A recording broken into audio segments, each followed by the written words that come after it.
Blog Talk Radio. Live from the nation's capital, it's Quintessential Listening, Poetry, with host Dr. Michael Anthony Ingram.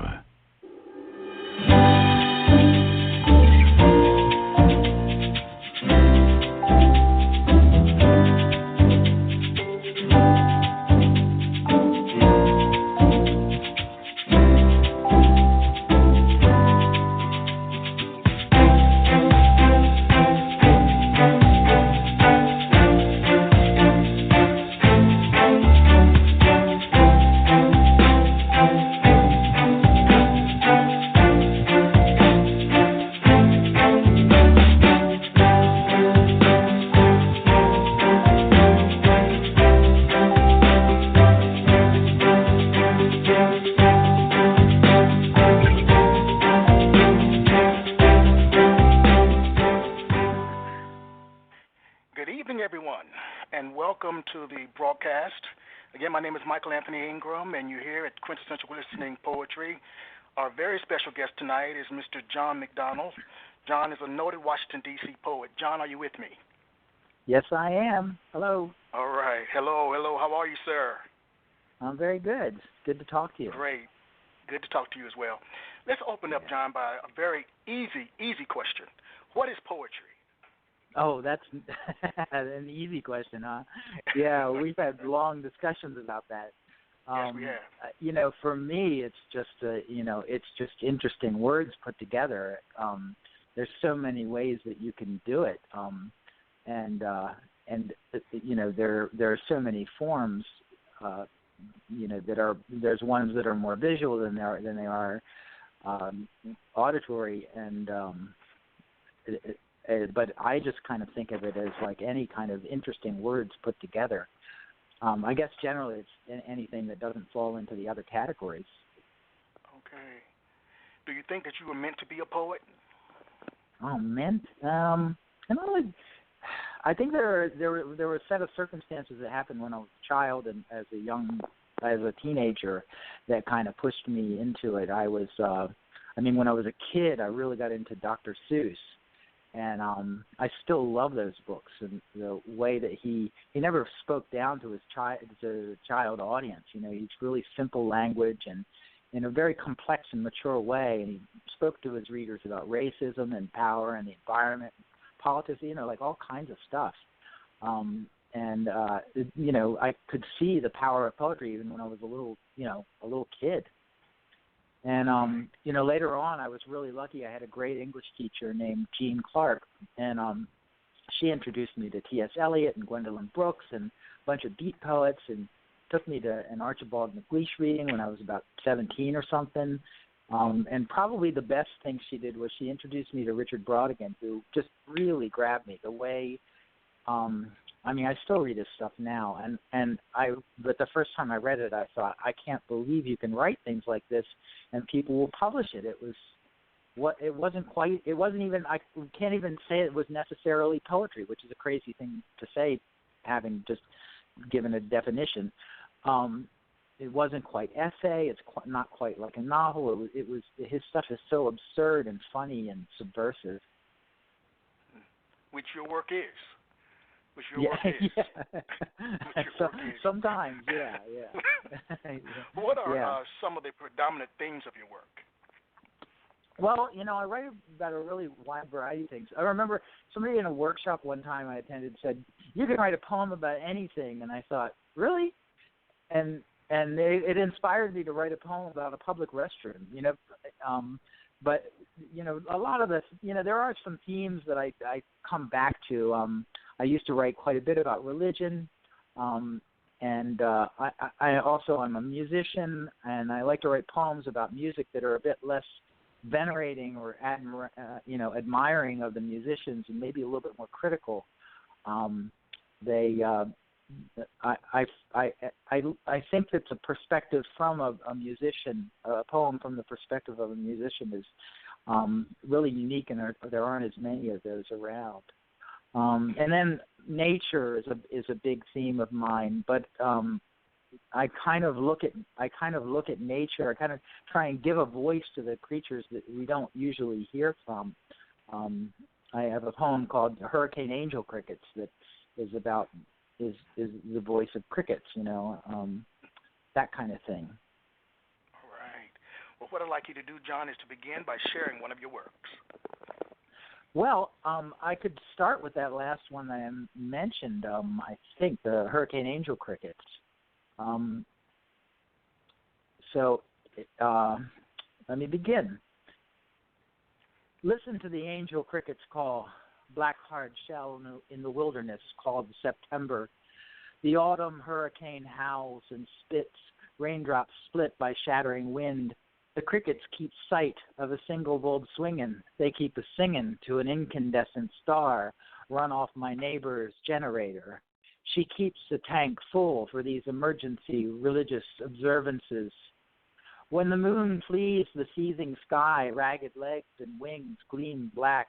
Soft cadence call and answer. The cricket chorus beckons to the wind. With song they count their numbers through the night, count each chirping wing remaining, discern each rhythm incomplete, each silenced voice torn from limb and lost. For who knows which way an angel cricket blows? A cricket angel life is hard, encased in black skeleton, cracked by wind on brick and mortar, cracked by beak and trampled underfoot. They sing not to save but reassure, how good that all is lost. Summer's gone, soon winter's come, suffering ends and begins again. Listen to the angel cricket's call, black hard shell in the wilderness called September. Incredible. So there's that one. Thank you. Incredible. I really, really like that. When you think about poetry, do you sit and think through every word of every stanza, or do you write freely and allow the words to flow? I generally begin by writing freely. It's a lot of it starts with free verse, and I'll do that. And a lot of the time it's a matter of like trying to convince myself to keep writing even though there's something that may be really difficult or disturbing that's come up as I'm writing. I want to keep pushing it forward to really explore it and not hold back. Maybe after that I'll go back and edit because sometimes you find that you're writing more than one poem at the same time, and you need to figure out like which poem is which and what you want and what you want to take out. It's a lot of editing afterwards. So. All right. Well, let me ask this question. What I'd like you to do is to name 3 of your favorite historical poets, and what inspires you about them. Oh, the historical ones. Yeah. So I really love, as I said, I really love Richard Brautigan. The way that he created metaphor was really fascinating and like I said, subversive. His writing was very provocative and yet innocent all at the same time. I love William Carlos Williams for the economy of language and simplicity. And as far as historical poets are concerned, I love the early haiku poets, Basho and Yosa Busan and Kobayashi Issa are like 3. Of course, they're like a big 3, I think. So yeah, those would be like 3. I gave you more than 3, but that's okay. That's okay. But that would be a good start. All right. Well, share another piece with us. Okay. I think, let's see, what was I just talking about? Oh, yeah. So I wrote this recently, and it's one of these ones where I really wanted to push myself to write, to like not hold back. And this one is called How We Remember Our Bones. The bones are chalky wind that the oak leaves, prickly dry white backs, their spines and ribs reminding us of our own dry white bones turning up someday in a UPS box at the home of an old friend who, after signing for the package, has to sit down a moment, then make another pot of coffee and stare at the urn for a long time, turning it around and thinking of pulling off the lid, spilling the crumbling bones from the carefully labeled plastic bag onto the kitchen table, and running his hand through the dust. Filling his cup and thinking of times he shared coffee with the dust on the table, he wonders if he's doing it again. He thinks of pouring a bit of coffee into the dust, thinks of sprinkling a bit into his own cup, thinks of licking the dust on his own fingers. Then he shudders and laughs, knowing the dust would be laughing now too, if it could. So there. Another Okay. nice one. Another nice one. All right. Where do you write, John? There's a little place on my front porch that seems to. I wrote "How We Remember Our Bones" on the front post, just on the front porch, just thinking of watching the oak leaves turn and got me started with that. I just started thinking about other things, and it pushed me forward. There's always a lot of activity going on. Just this past couple weekends ago, I was watching the ants working, like traveling from one place to the other, and just fascinated by the behavior and wondering, how, what are they thinking? And at one point thinking, wow, I would really like to be an ant for 5 minutes if I could. But then, of course, there's sacrifice there. Right. But well, yeah. Tell us. And I'm really excited that you're here. I'm excited that yeah. you're here, John. I'm just excited. So again, you'll have to forgive me if I seem really, really effusive about it, because I know that you're a great poet, and I've enjoyed hearing your work over the years. Yeah, and you too. Well, thank you. I appreciate it. I enjoy hearing your stuff. Yeah. Thank you very much. Tell us about your process. Is it pen to paper, computer, notebooks? How do you write? I write almost always by hand for the first draft, and what will usually happen is I'll write the first draft or write a bit of the draft, write a bit of something that I think is worth working on, and I'll type it out on then put it into a computer file, a Word document or something, and often I'll go back again and print that out and then write over it, write by hand over top of it. I like to do the actual editing with by hand if it's poetry. Yeah. It's a pretty Well, let me ask this question, then we'll take a brief break here. How has your idea of what poetry is changed since you began writing poems? How has it changed? Maybe it's the same. Well, I use a lot more rhyming than I used to. You could tell in Hurricane Angel Crickets I rhyme a bit more, and I've written some other some other poems that tend to have a lot of rhyme. I mean, it's not necessarily obvious rhyme, because I always kind of admired free verse when I first started. That's one thing. One thing you taught me was repetition. I remember, in early on, hearing you read, and you would use a lot of repetition, and I thought, well, that's something that I never do. And I remember I wrote a poem called One Morning I Was a Misanthrope in the Cafe with Birds, and I used repetition in that poem, and it was actually written in. And I later discovered, I was talking to you, I later discovered when I was reading your poems that you actually improvise the repetition. I think that's fascinating. It's a difference in the way that the two of us write. Right. Yeah. Well, look, let's take a brief break, and we'll be right back. Okay.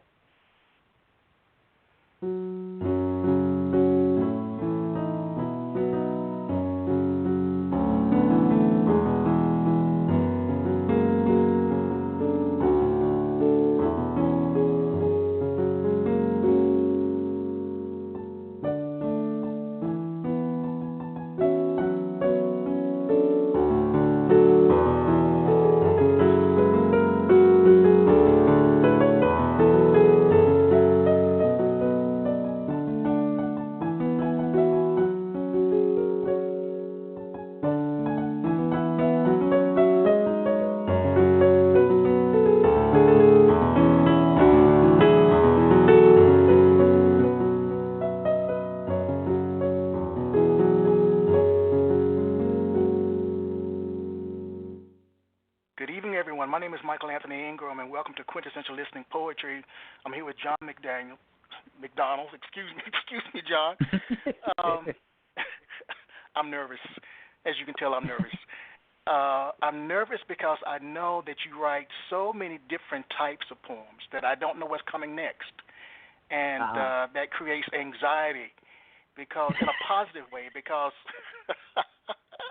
I love hearing your work, and it's always different, it's always new, it's always cutting edge.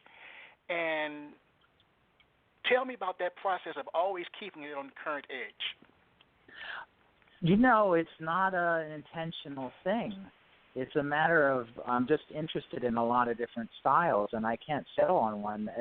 It's actually kind of a problem because it's harder. It's been harder for me to put together a manuscript or a set of poems because the stuff that I do changes around. There's an anthology that I'm in called The Music of the Aztecs that was just put out this past spring or early summer, and there's a particular kind of voice that I use that the editor David Churchill really loves, but it's not anything like some of the other stuff that I've read tonight. And maybe you'd want to hear one. Yes, I'd love to. Okay, so this is an example. It's called Only. Small gods in grass floor chapels, floating through open roof, open air, smoking in small volcanoes, exchanging sacrifice for accident, waiting in wrinkled bark of ancient trees like totem grandparents. We are only warm, sweet metal earth, sun and stars and nothing more. You will wait and watch us, nothing more. So that's an example of that style. What is that style? Tell me more. I don't know what to call it. I think what David appreciates about it is the fact that it's so open-ended. It's difficult to know exactly. I mean, you can't quite put your finger on what's being said there. And in a lot of cases, in fact, one of the poems from the book is one that I wrote in bed, and I was half asleep or possibly asleep, and I didn't recall writing it, and I found it later on, and I didn't recognize it as being my own voice. Do you have that one? Let's see. Which one was that? I do. Hold on a second. I got to figure this out. I'm trying to remember exactly which one it was. It's called More Oceans. And like I said, I don't have any recollection of having written this. Okay. More oceans. Yeah. More oceans. I wish there were more oceans, holding glorious blue cold water swelling with islands, and other breathing things to grow atop them. That's the thing I want, those things that grow on top. I would look in their eyes and imagine their counterpoints in the deep oceans I wish existed. So there you are. Wow. Would you read that one again, please? Oh, I closed the book. You got me on the spot now. Let's see here. Yes, I will read that again. More oceans. I wish there were more oceans, holding glorious blue cold waters swelling with islands, and other breathing things to grow atop them. That's the thing I want, those things that grow on top. I would look in their eyes and imagine their counterpoints in the deep oceans I wish existed. Writers and poets write for a myriad of reasons. Some write primarily to speak a message to their audience. Others write because to stay silent is not an option. Why do you write? I was just thinking about that before the show because I had a feeling you'd ask me. Okay. Because we were talking before about you had said you and I have had discussions about the importance of poetry, and and one of the things about that is that sometimes I feel like I'm the wrong person to ask because I am a poet. So when I read a poem that I love, it inspires me to write more poetry, and poetry is a muse for my poetry. So then the question is like, why do I love writing poetry? And I think it's one of my favorite ways of trying to communicate an idea or a set of ideas to another person, and it's better than just explaining it to them. Trying to explain it to them with logic or something. With poetry doesn't necessarily rely on logic, and sometimes you can get somebody to feel an idea rather than like learn about it or hear it. Well, what makes a poem good? Oh boy, that's tough. Question. There's some. Yeah, there's good things. There's things I appreciate. Economy of language. Using as few words as possible to say as much as you possibly can. Putting words together that you haven't seen in that particular arrangement before. I always love it when people use words use words that you wouldn't ordinarily hear in a poem. I always find that really interesting. Poets hail. Okay, continue. Oh no, I think I'm finished. Okay. Yeah. All right. Poets hail from all over the world, and I mentioned Washington D.C. Is that your origin of birth? Where do you hail from? No, I was raised in northeastern Maryland. I've lived in Maryland nearly my whole life, but I'm not from Washington D.C. I'm from a more rural part of Maryland. Rising Sun, Maryland is the area that I came from. Yeah. Well, as you think about growing up there, your roots, how does it influence your work today, or is there any influence at all? I could read you a poem that might help explain that. I'd like that. This is called Aunt Shirley. With that assembly line job at Chrysler, Uncle Bob kept her far north from Bluefield in a modern suburban Delaware of linoleum counters, whitewashed wrought aluminum, and glassy lawn globes enthroned on pedestals, displayed in crew-cut green grass, plastic flowers on the table, and plastic covers on the furniture, stained yellow from cigarette smoke that coiled from her sallow fingers, and translucently draped the shiny couch that clung to my thighs as I squirmed in summer shorts. In a simple print dress, she offered rock-hard candy from cut glass bowls and thin sour Kool-Aid in flimsy vacation Bible school Dixie cups. She made it distantly awkward chit-chat, the kind little boys hate. What grade you in now, Johnny? You like them candies, don't you? Your hair sure is curly. You look like one of them colored boys. And she'd laugh that dusty Virginia Slim laugh through a trembling, square-toothed smile, swaying in time to the radio in the kitchen, George Jones singing, "Mama, Take Me Home." So, thanks. I could picture so much from that particular piece, and I remember that piece from our time together some years ago. Yeah, it's been around for a while. I remember it. Yeah. All poets have several words that come up over and over again, words or sentences that they just can't help but use in their work. What are three of your absolute favorite words to use in your work? Oh man, I got to think about it. See, I haven't thought about this, but I know that I do that. I have to think about this for a minute.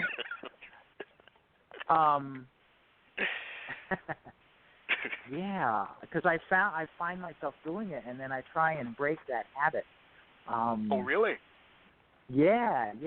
Why do you want to break the? Why do you want to break the habit? Why do you want to break the habit? I want to change. I want to change what I'm saying. I want to, I want to say it in a different way.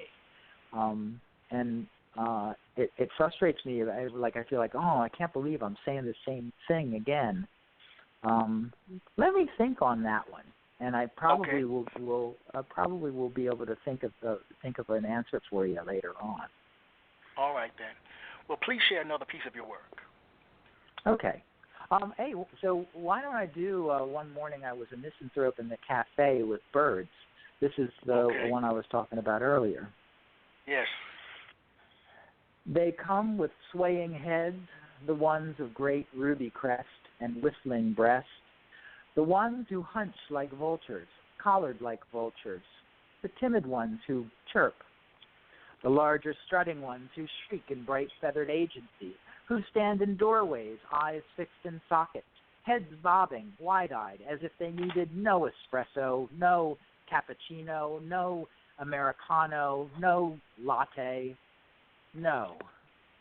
Peering into laptops like mirrors hung from cages or trussed in inarticulate clusters, smelling of wood chips and shiny objects found on wet concrete where wet feathers drop, crowding the bar bone-beaked, carving talon into cup, urgently crowing, latte, espresso, Americano, cappuccino, never talking, only crowing, no conversation, no ideas, just mimicking their owner's language.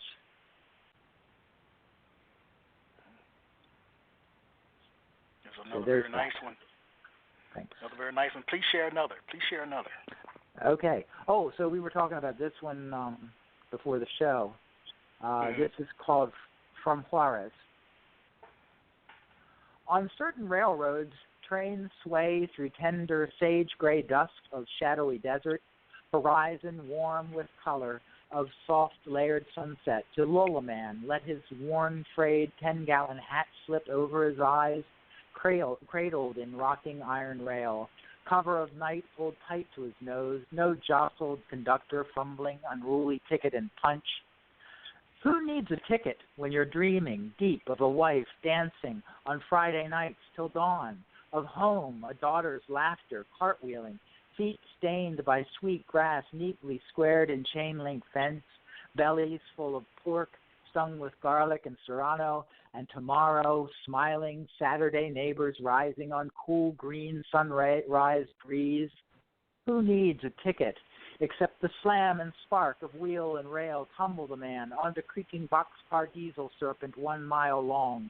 The engine's howl now shakes him wide-eyed atop a train that runs like hell screaming, metal and paint peel wind rolling foothill over scrub, blown night-cold black through blue tunnel valley, soot rail bridges slung between crumbling empires and sagging under such iron.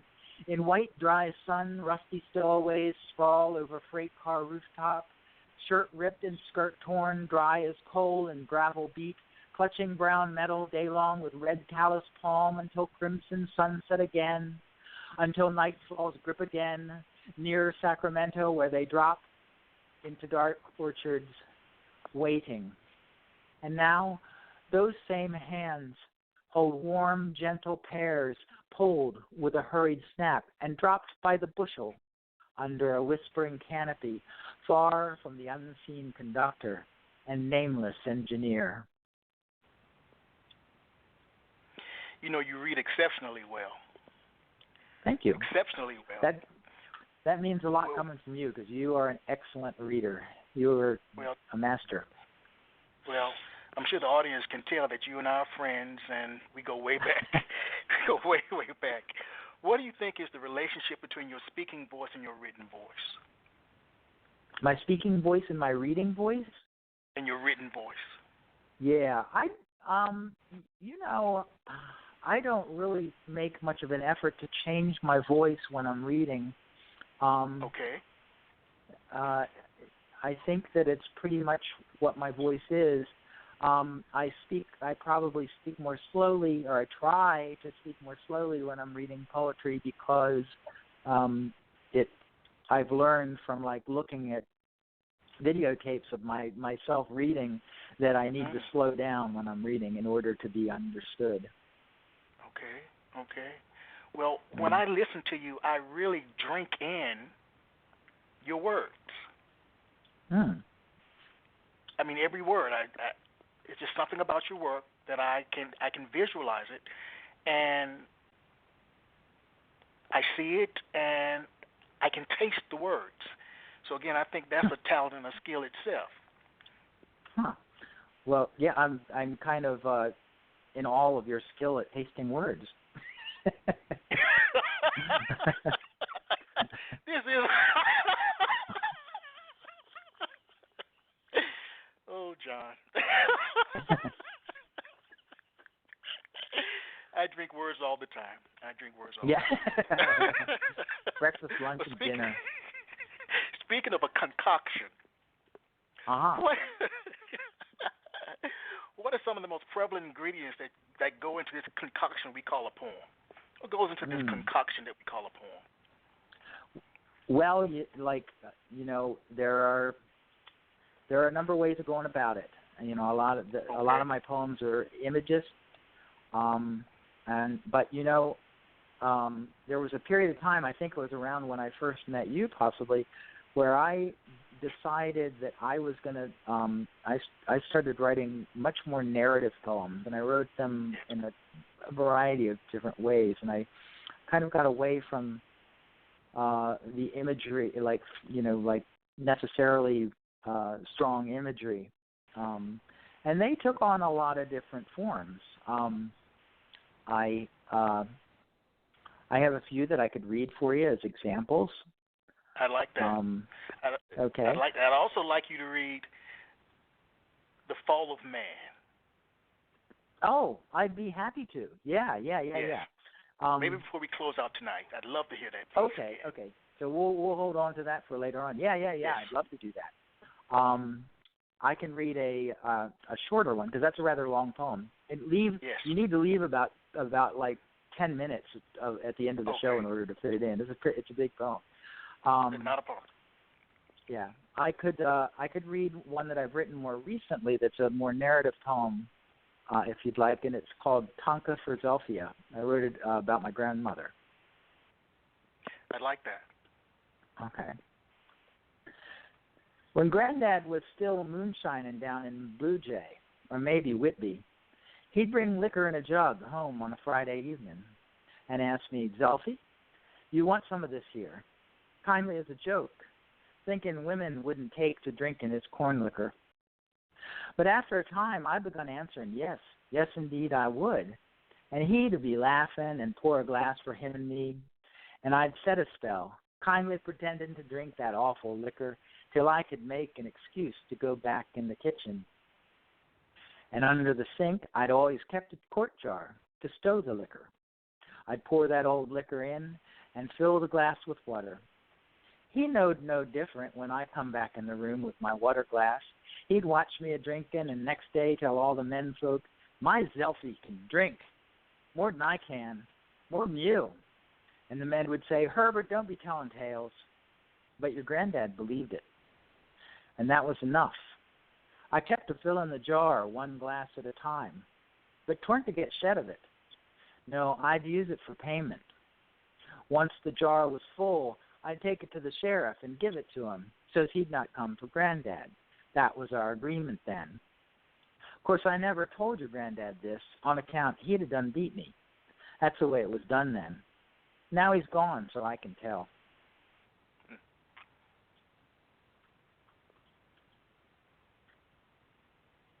So I suppose I'm sorry, go ahead. No, please. I like that. Please, continue. So, in that case, I am using a different voice. And I can't necessarily take credit for that poem. Tell me more. I just documented it. Yes, but you put it into a form, though. I mean, Can't you take credit for that? Yeah. Well, the idea of like putting it into like the Tonka, the 57577, verse form. I think. Yeah. I mean, I because I wanted to. That's one thing that I like to do when I'm writing is to place rules on my writing, even if they're arbitrary. And haiku and Tonka are often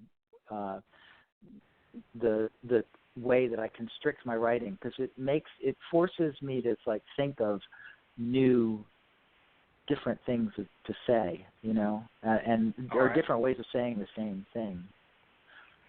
I'm sorry. Go ahead.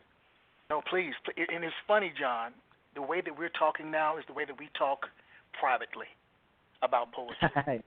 Pretty much the audience is pretty much privy to the way that we carry on our conversations behind closed doors, and that makes me feel really, really good that we speak our truth. Yeah. So I have another one that's written in a looser Tonka style. If you'd like to hear. Yes, I'd love to hear it. Okay, and this one is called Family Portrait. A shudder gathers the light of our smiles to hold them in salt silver. It gathers bright grass on the edge of a hill. It gathers dark clouds on the edge of a sky.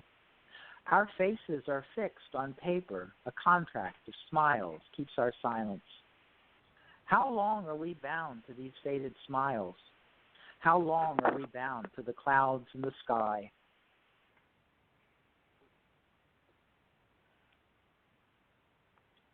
So that's that one. Share one more. Okay. So this one is a somewhat controversial one. So some people have given me a little pushback about this one. And it's called Gathering Flowers. I am appropriating your culture for this poem, Gathering Flowers, while you sell soap to white ladies in the dust-red shade of your adobe boutique. You spin sculpture and earrings and pure silver pendants that you pitch in a bowl, bearing crosses, cocopellis, and American flags, crimson-fingered suns, skulls, and hearts, and a Harley-Davidson. There's T-shirts adorned with truckers, Kachina dolls, and red-hot chili peppers, Jim Morrison, Geronimo, and some Franciscan saint, Sitting Bull, sitting next to Kurt Cobain, Tippecanoe and Taylor Swift too, Shiprock and Kid Rock, Bobcats, Bob Marley, Beyonce, and Kanye, and always those damn Grateful Dead dancing bears. All mixed up like a Santa Fe brunch, waveless rancheros and a caramel macchiato. All mixed up like the stars in a coyote sky. All mixed up like that act of thievery we call the New Mexico state flag. You are a catechist today, corn dancer tomorrow, tossing that old conquistador Jesus back in the tomb, dressing Earth Mother Mary in a glorious autumn dress, painting her moccasins amber for the harvest, just like the Bible tells you so. Yes, I am appropriating your culture for this poem, Gathering Flowers, I promise. Please, keep appropriating mine. Tell me about the pushback. What kind of pushback? If you use the word appropriation. All right. Yeah. In a poem, some people's ears automatically perk up. Okay. And, the idea of, of many, there's a neutral way of looking at appropriation, and there's a more sinister way of looking at appropriation. And some people, and I kind of like to play with the ideas. Like as you and I know that I've sometimes run into some accusations of racism and anti-Semitism with my poems because I often use a false voice in order to explore a false narrator in order to explore some aspect of society. And people will confuse the poet for the poem. Yes, yes. Well, let me ask this question. What do you think is the role of a poet in modern-day society? Well, I mean, in some ways, it depends on what you want to do, but I think that ultimately most of the poets that I know are reflecting the world that they see in some fashion. Marianne Slick is doing, sort of memoir poems and evoking this very American kind of imagery. And her husband Ethan is writing these very satirical pieces that are very interesting as well. And I mention these in part because these are in this book that's out now, The Music of the Aztecs, and all the poets in there have just a different look at the world. I think that might be what it is. It's a lot of social commentary. It's almost always human. Yes. Well, let's take a brief break, and we'll be right back. Okay.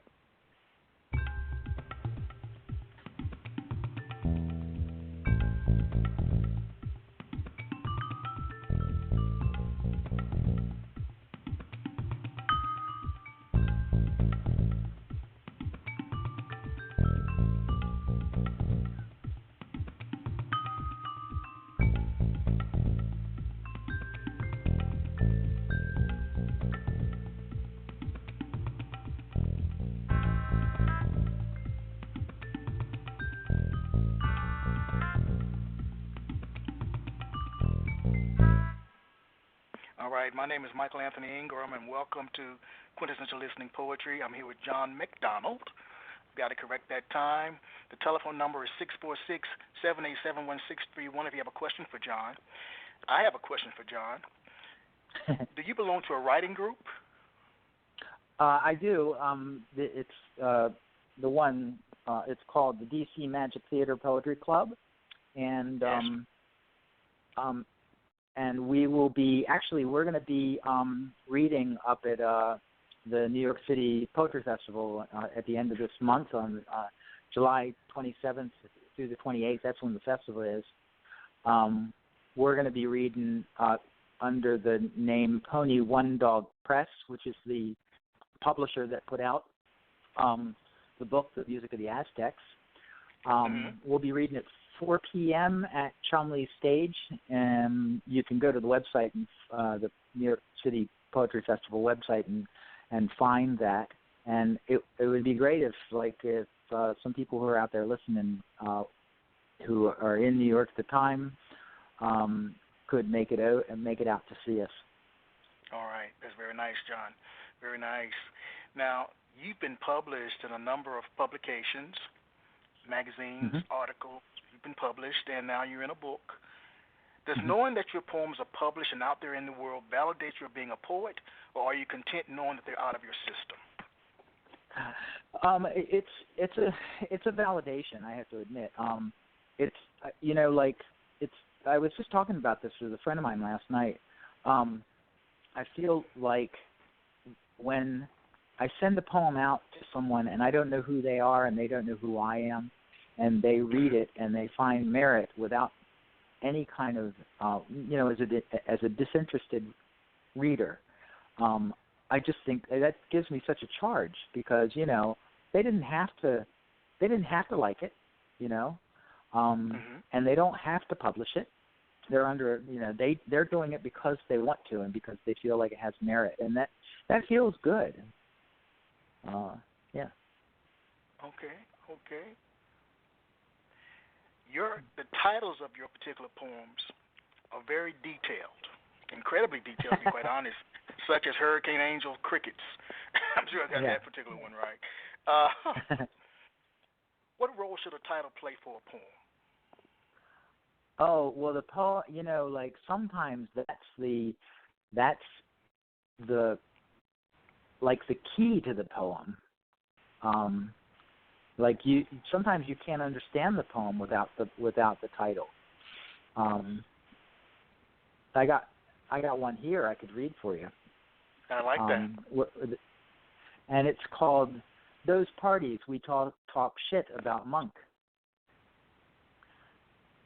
I didn't like his comping, she said, to the gray-yellow light that settles in about 2 a.m. Too much stabbing. Here she made stabbing motions. Stab, stab, stab, with piano leg claw hands with mad hair tangled, glistening flare of Sanpaku eyes. It made us all laugh, especially her, and a bottle of ginger vodka Doug made went round and round, sweet and sharp and so dangerous, like those chords. They were so pointy, somebody said. Maybe me. Wouldn't stand up like some pretty white vase. With curve of red rose, he, Monk, had to grab 'em and pound 'em about a foot apart, kinda wabi-sabi, kinda perfect. So maybe somebody could string a melody around the place, or not. But either way, he wanted a fence for everyone to climb up so carefully through, so carefully down. And here am I tangled in that fence again, at least until the B-side's finished. What would you do? I laugh about that poor fool, put up a struggle in the barbed wire, watching the moon over the ruined castle until the blood flowed over the keys and down the back varnished legs onto the floor where I slept for the night. Oh, right. That was me. And that bottle of ginger vodka Doug made goes round and round like an emery grinder, dulling the knife note edge, dulling the barbed wire melody into end of party iron filings piling on the carpet.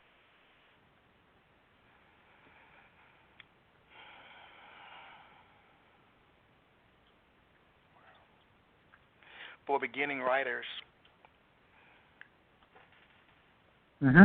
what's important to consider when titling a poem? What should you consider when titling a poem? It should. Anyone actually consider? Yeah, I think it should be a part of the language of the poem. That it should.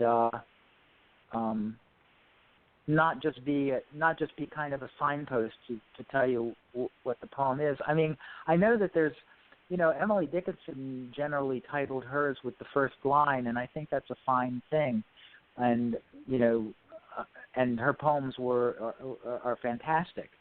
But I kind of like the poem to kind of say something else, say something additional, maybe say something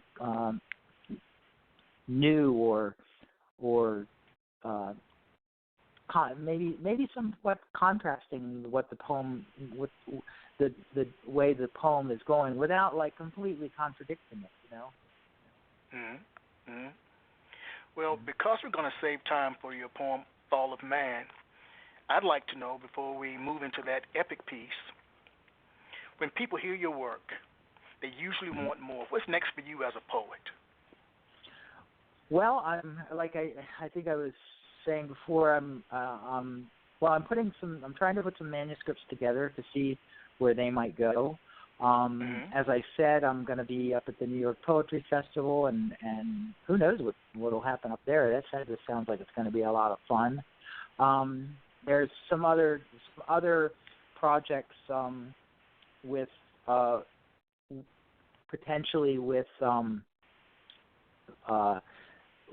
Pony One Dog Press that may be coming up in the future. I think there's other projects that David Churchill is working on. So we'll just see. I've been talking about maybe writing some choral poems and getting some people together to do those. That kind of thing. Very nice.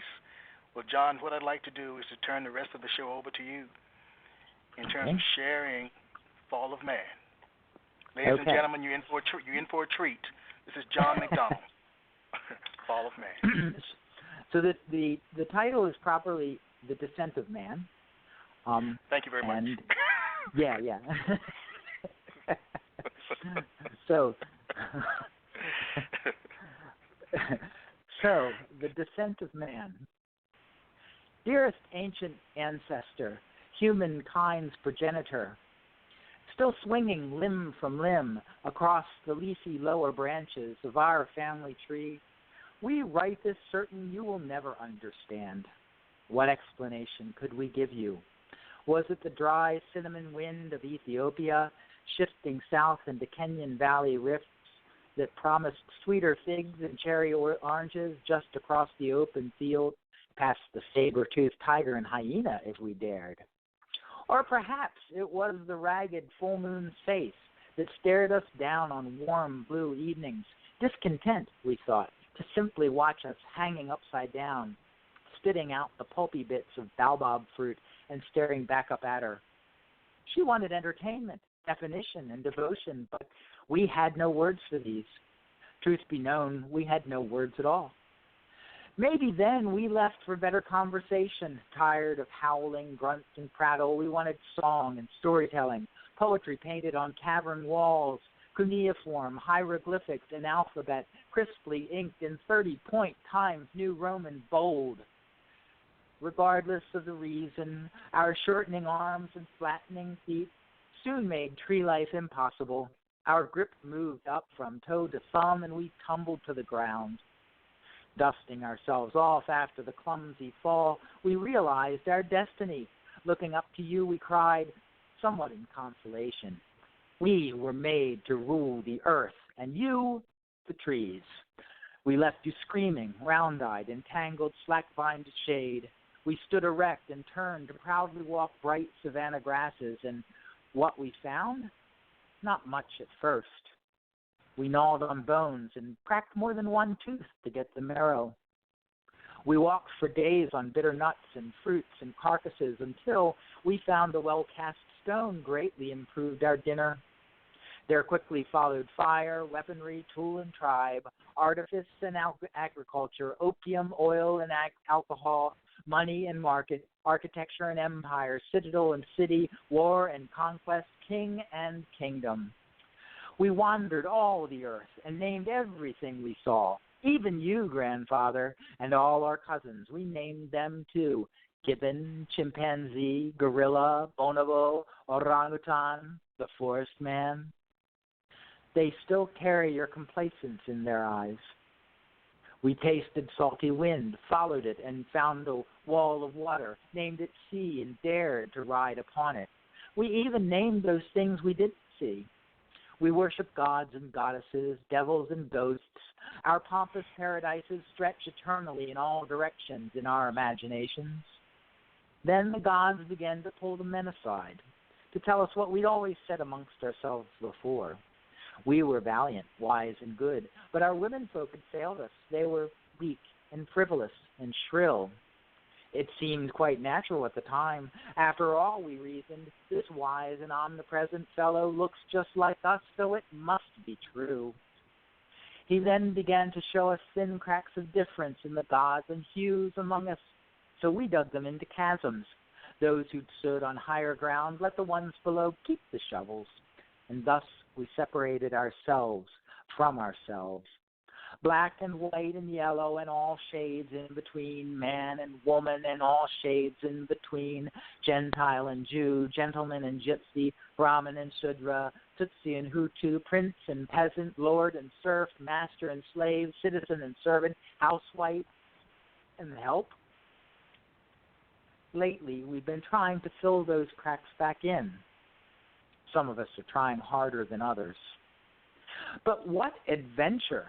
While you trembled in trees far above the lion, he became our prey. We were not content to fear the tiger's stripes. We wished to wear them on a vest or a pair of shoes with his teeth strung around our necks. Was this the reason why we left? To accessorize? Forgive us, grandfather.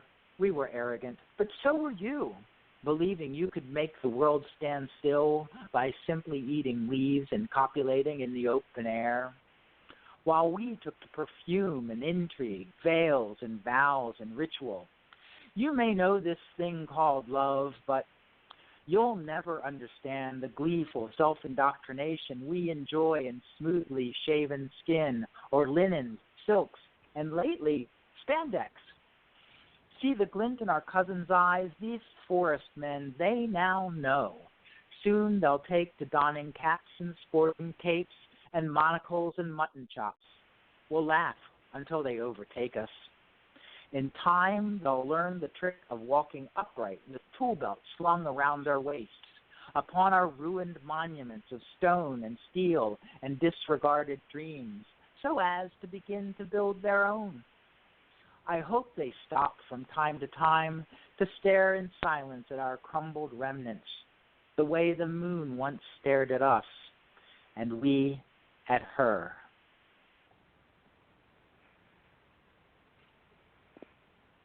Well, thank you very much for letting me read that. Oh, yes, it's an incredible, incredible piece. Mm-hmm. I remember when you and I were in Rockville Park. Oh, yeah. I recall that. Yeah.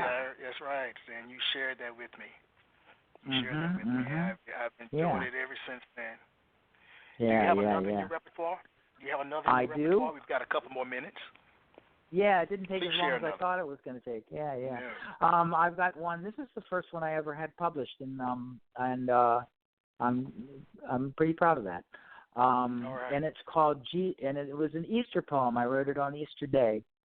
It's called Jesus Sleeps In.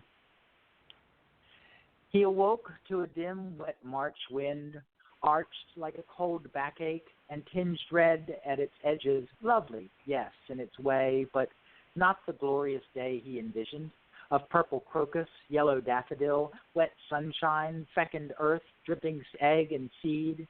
He, a bit stiff after the long weekend, with stinging raindrop cold, the tomb still warm and no umbrella handy, slept until late morning.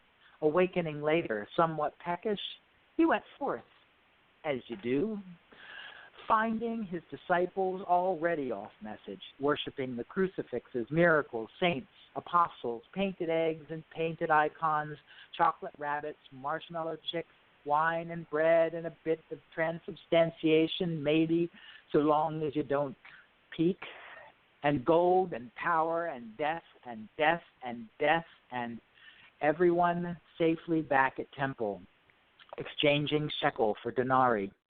Redemption, the furthest thing from their minds.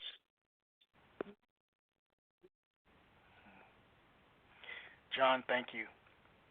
Oh yeah, well, I'm really happy to be here, and I really thank you for having me on. I really enjoyed myself. The hour flew by. It flew by, just like our conversations.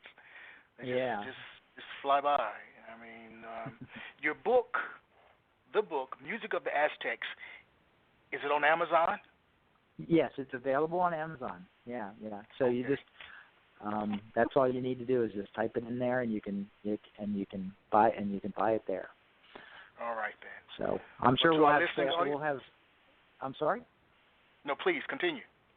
Oh, I'm sure that we'll have copies of it on sale up at the festival as well. So the festival is at the end of the month. It is. The whole festival is from the 27th to the 28th of July, Saturday and Sunday. We'll be reading on Saturday afternoon at 4 p.m. on Chumley's stage, and we're Pony One Dog Press. Pony One Dog Press.